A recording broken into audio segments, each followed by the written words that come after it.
Alright guys, so today I'm quickly going to talk about a cheeky XP farm I've been doing on my alts to level them up ridiculously fast by taking advantage of the AV weekend. So with the AV weekend, you get double XP and honor on wins and losses.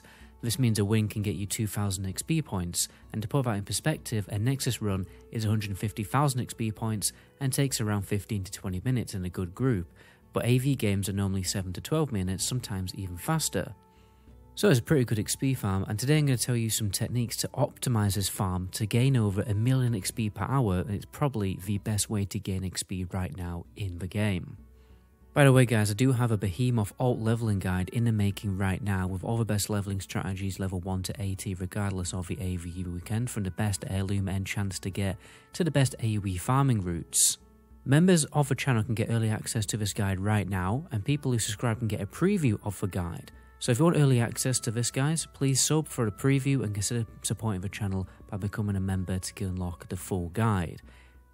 To get access from a member only guide, you only have to DM my admin on Discord called the Goblin Chief with evidence that you are a member, and he'll sort you out if he's awake. For sub only guides, all you have to do is subscribe and go to my subscriber only video on my channel page. So guys, our Turret Valley queues are normally 5 minutes long, well they are for me on the Alliance anyway, so just sitting around waiting is wasting time. So what I've been doing is I've actually been grinding mobs between the queues. Sometimes you are grinding for a good 7 to 10 minutes. You also don't want to accept the queue straight away because you can grind for another 2 minutes after the queue was popped to maximize your XP per hour.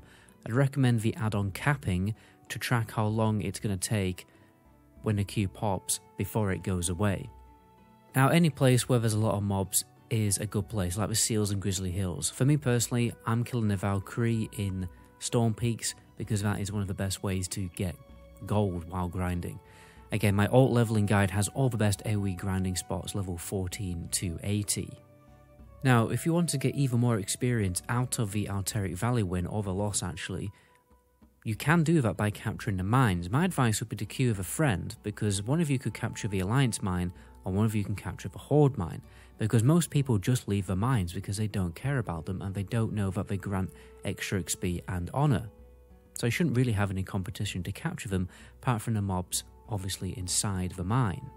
Sometimes you will have competition to capture a mine, but it's a very rare circumstance in my experience, but at the end of the BG, this will grant you an extra 30,000 experience points if you have both of the mines. Now, winning at Turret Valley is mostly going to be total RNG, because sometimes you obviously will lose. You can increase the chances of you winning by making a 5-man pre-made to defend one of the towers or bunkers, because even if you lose the tower, you will have delayed the enemy faction from capturing it.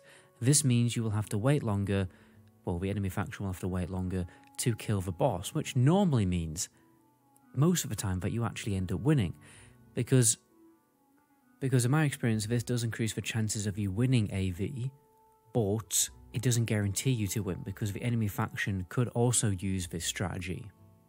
So it's important to note that it's better when you optimize it in this way, and there's still a little bit of RNG involved. But nonetheless, this is a very, very easy farm that doesn't require any brain power really. You can easily watch Twitch or Netflix on your second monitor and forget that you're leveling doing this farm. Just remember not to go totally AFK because you can get banned for doing that. What I normally do is I defend the first tower because then at least you get some good PvP action defending that tower, and then you just AFK until the boss dead like everyone else does. And obviously a big perk of doing this farm is you are farming honor while you are leveling, so when you get to max level you can buy some good gear.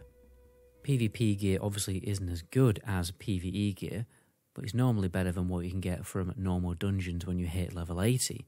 And even while you're leveling, you can obviously get stuff like the Grand Marshal gear or the Brutal gear from level 70 to help you leveling in Northrend in the future.